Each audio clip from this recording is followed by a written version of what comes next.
Hapa ni hadithi yenye kusisimua kuhusu binti maskini anayekutana na mateso ya kuhuzunisha, lakini pia ana nguvu ya kuendelea licha ya changamoto anazozipitia na zinazomkumba. Hadithi ya Amani, safari ya matumaini. Amani alikuwa binti mdogo aliishi katika kijiji kidogo kilichozungukwa na milima ya kijani kibichi. Alikuwa na ndoto kubwa ya kuwa mchoraji maarufu, lakini maisha yake yalikuwa ya shida. Aliishi na mama yake ambaye alikuwa mgonjwa mara nyingi, na alikuwa na maisha ya njaa na umaskini mkubwa. Baba wa Amani alifariki alipozaliwa, na mama yake alikuwa na ugumu wa kujitunza na kumtunza Amani. Walikuwa wakiishi kwa kushona mavazi na kuokota kuni ili kupata kipato kidogo cha kukidhi mahitaji na kujikimu pia. Amani alijua mapema kuwa maisha yake hayakuwa rahisi. Alikuwa na ndoto ya kuwa na maisha bora, lakini kila siku alikuwa ni vita dhidi ya njaa na umaskini. Alijua kuwa bila msaada ndoto zake asingekuja kuzitimiza kikweli. Lakini Amani alikuwa na roho ngumu. Aliendelea kusoma licha ya kuwa hakuwa na vitu vya kusomea ikiwemo vitabu vya kutosha, na alijifunza kwa kutumia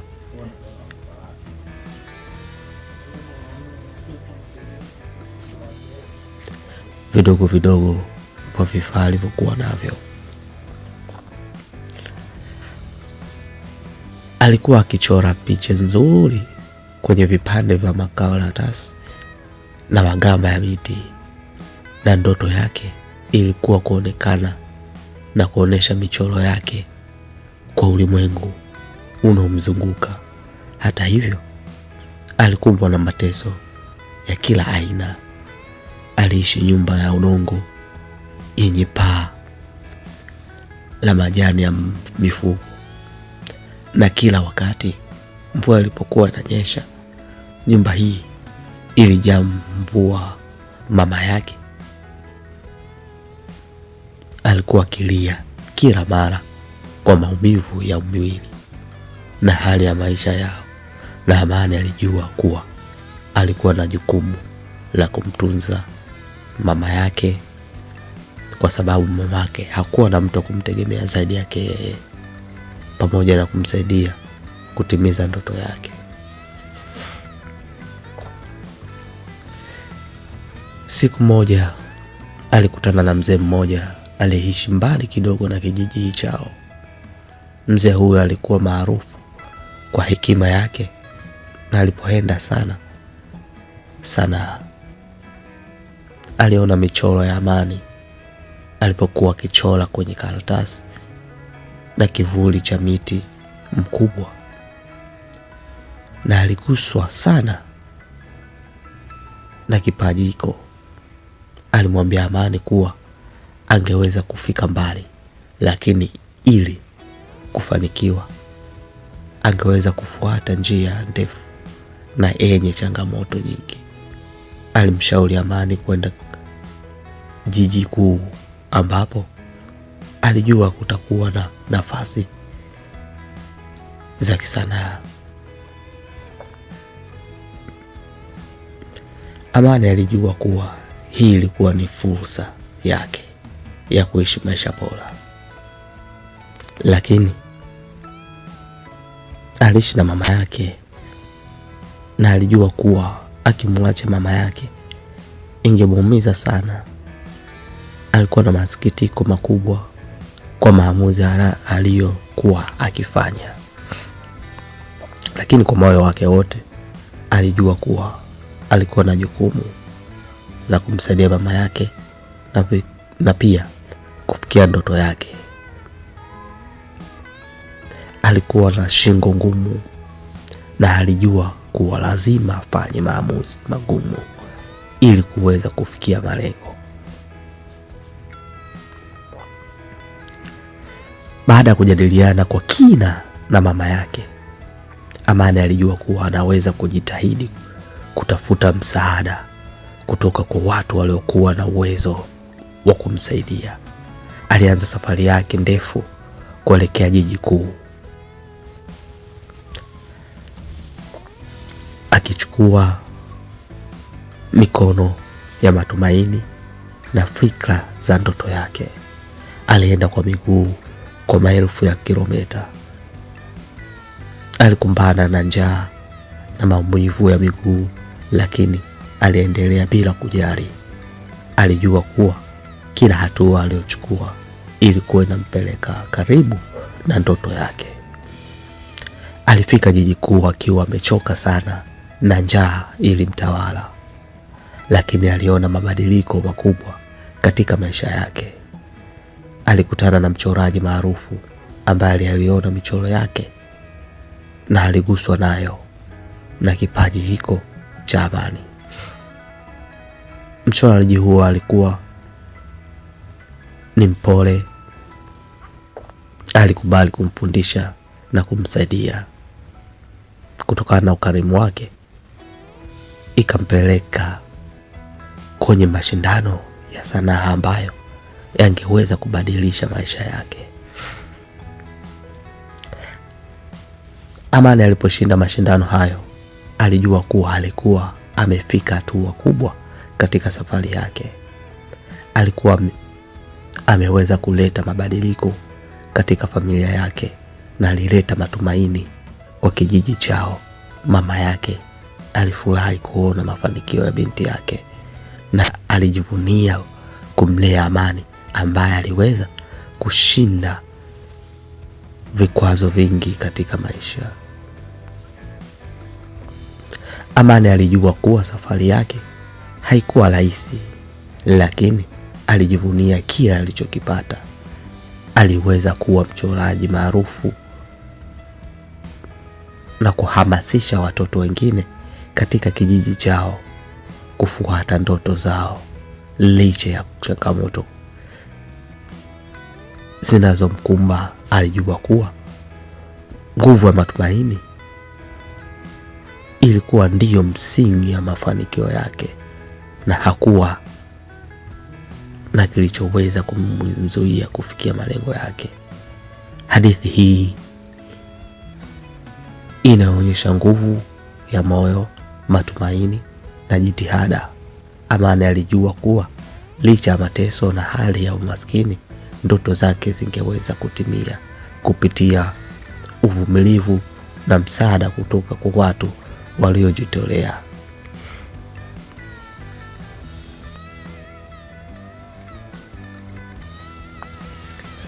Kijiji chao kilikuwa kimezungukwa pia na mito iliyojaa samaki.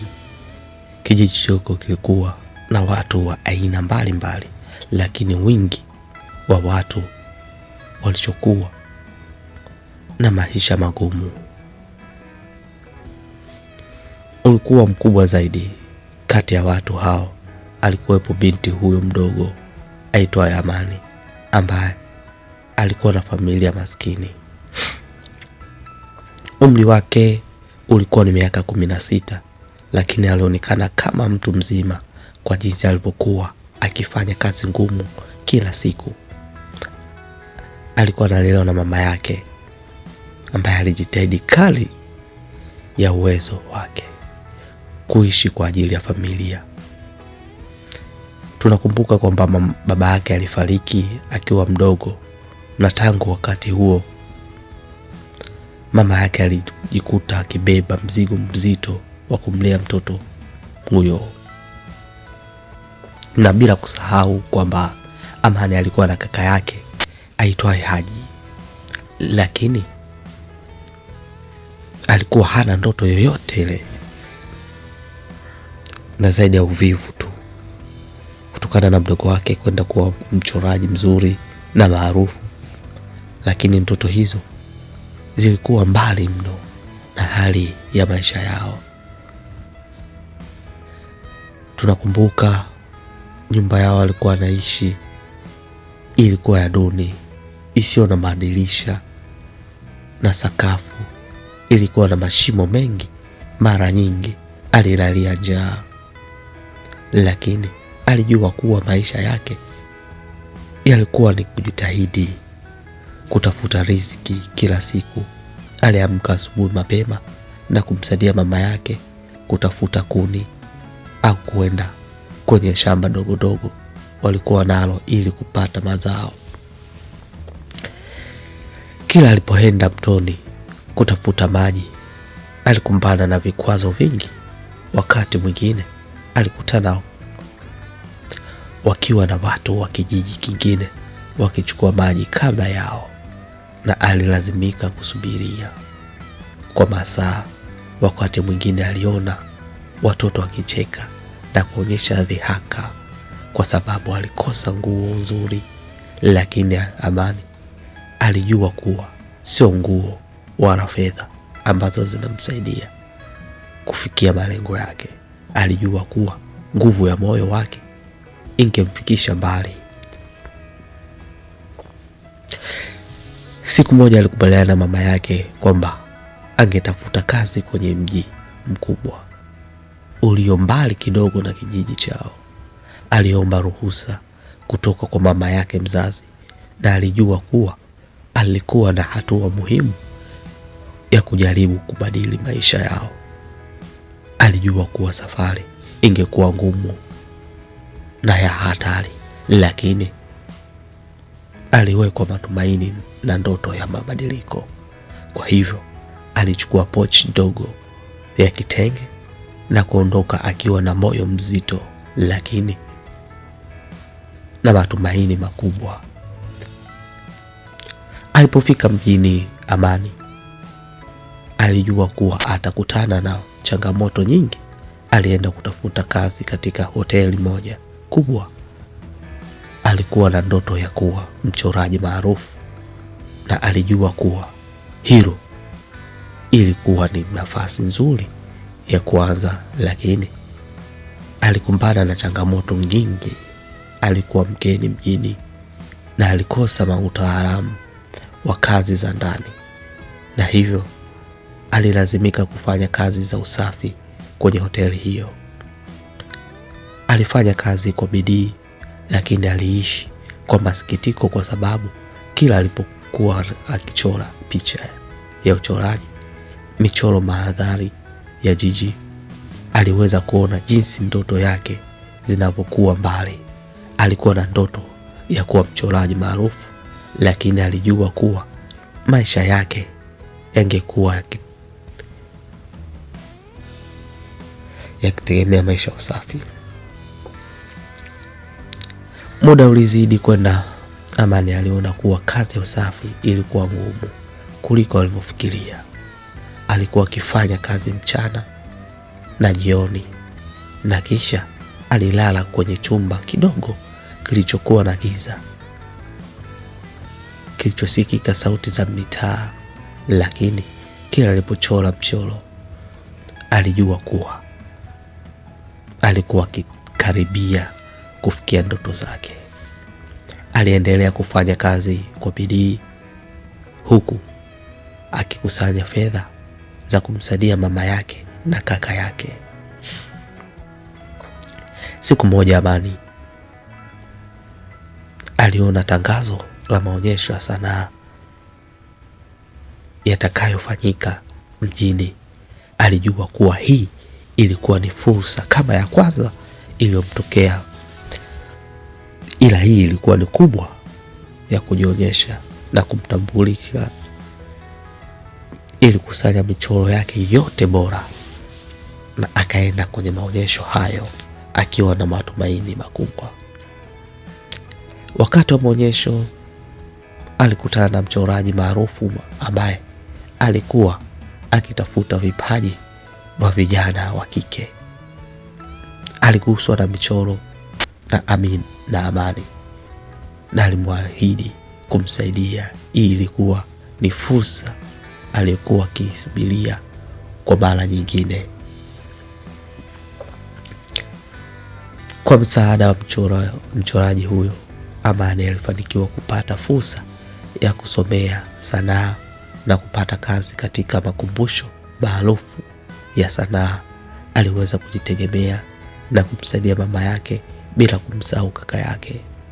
Alifurahi sana kuona jinsi ndoto yake ilivyokuwa ikitimia taratibu na alijivunia sana kwa juhudi zake. Miaka michache baadaye, Amani alikuwa mchoraji maarufu aliyejulikana duniani kote. Alikuwa na nyumba nzuri na alimsaidia sana kijiji chake kwa kujenga shule na zahanati, bila kusahau masoko makubwa. Aliweza kuwafundisha baadhi ya watu jinsi ya kuchora na kumfundisha mama yake jinsi ya kuwekea akiba ya kumsaidia kaka yake kufikia malengo yake. Hadithi ya Amani inadhihirisha kuwa licha ya changamoto nyingi maishani, matumaini, bidii na ndoto hutoa mwanga na kubadilika mateso yake. Katika miaka baadaye, Amani alikuwa mmoja wa wasanii wakubwa wa duniani. Alikuwa ameonyesha michoro yake katika makumbusho maarufu duniani, akipata sifa na heshima kutoka kwa jamii ya kimataifa.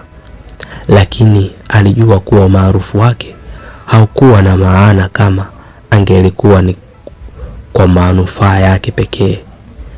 Alikubali kwamba kipaji chake kilikuwa ni zawadi kutoka kwa Mungu na alikuwa na jukumu la kuhamasisha wengine kufikia malengo yao, hasa watoto wa kike na wavulana kutoka familia maskini. Alikuwa na shauku ya kuona kuwa kazi yake ya sanaa ilikuwa inakuwa na madhara chanya kwa jamii. Aliweza kuona mabadiliko makubwa kwa watoto wa kijiji chake ambao walikuwa wanapata nafasi ya kusoma na kufundishwa sanaa. Aliona vijana wakichora picha za mandhari ya asili na kuunda michoro ya kuvutia ambayo ilivutia watalii na wawekezaji katika vijiji vyao. Amani alijivunia kuona kuwa michoro yao ilikuwa kiingiza mapato na kuwa na manufaa kwa familia zao. Amani alikumbuka sana wakati akiishi kwa uchungu, alipokuwa na ndoto kubwa lakini alikuwa akikosa fursa.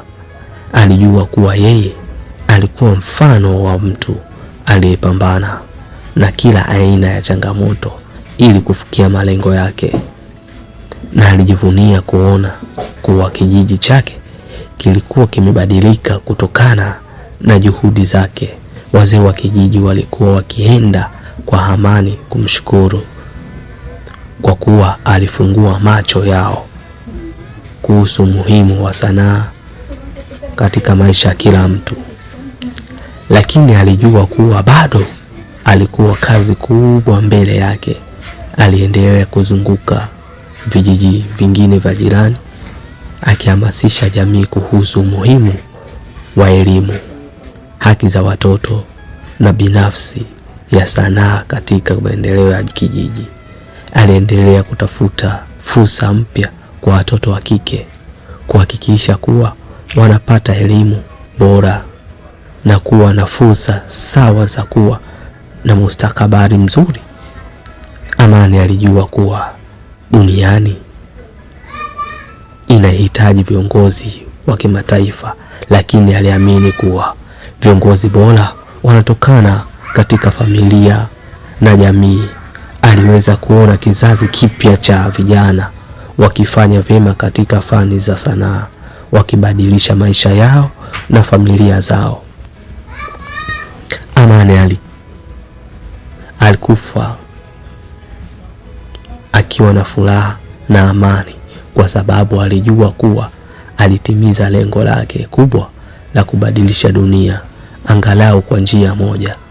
Aliweza kumsaidia mama yake, kusaidia watoto wa kijiji chake na kufungua milango ya matumaini kwa vizazi vya baadaye. Aliishi maisha yaliyokuwa na maana, akitumia kipaji chake kama chombo cha kuleta mabadiliko.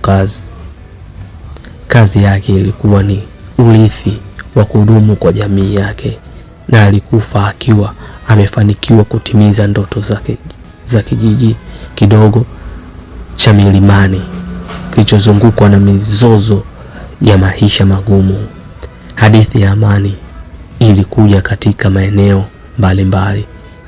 Ilikuwa ni mfano wa uthubutu, mapenzi na kujitolea kwa ajili ya wengine.